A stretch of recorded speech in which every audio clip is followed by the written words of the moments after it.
আসসালামু আলাইকুম প্রিয় চাকরি প্রত্যাশিত ভাই ও বোনেরা। এই প্রশ্নটি বারবার চাকরির পরীক্ষায় আসে এবং মোস্ট ইম্পর্টেন্ট টপিকস ম্যাথ থেকে একটি নিচ্ছি। তো এখানে আমি সুবিধার্থে বলছে ঘড়িতে যখন ঘড়িতে যখন 8টা বাজে তখন ঘন্টার কাঁটা ও মিনিটের কাঁটার মধ্যকার কোণের পার্থক্য কত? 160 ডিগ্রি, 90 ডিগ্রি নাকি 120 ডিগ্রি? তো আমি এটা বোঝার সুবিধার্থে আমি একটি ঘড়ি অঙ্কন করে নিয়েছি।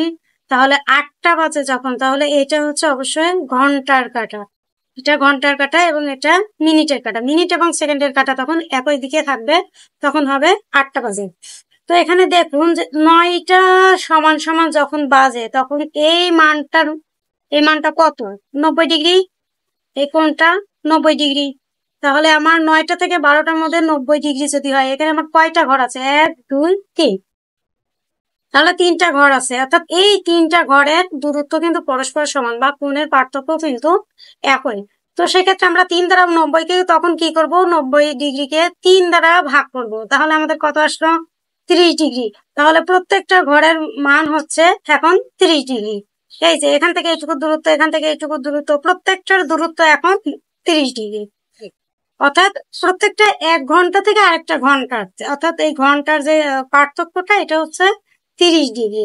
তাহলে এখানে 8টা যখন বাজে, তাহলে এই যে মিনিটের কাঁটা এবং ঘন্টার কাঁটার দূরত্বটা আমরা কত নিব?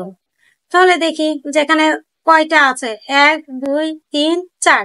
যেহেতু 4টা আছে তাহলে 30 ডিগ্রি গুণ 4, 3 4 12, 120 ডিগ্রি। ওকে, আমাদের সঠিক অ্যান্সার কি হবে? 120 ডিগ্রি।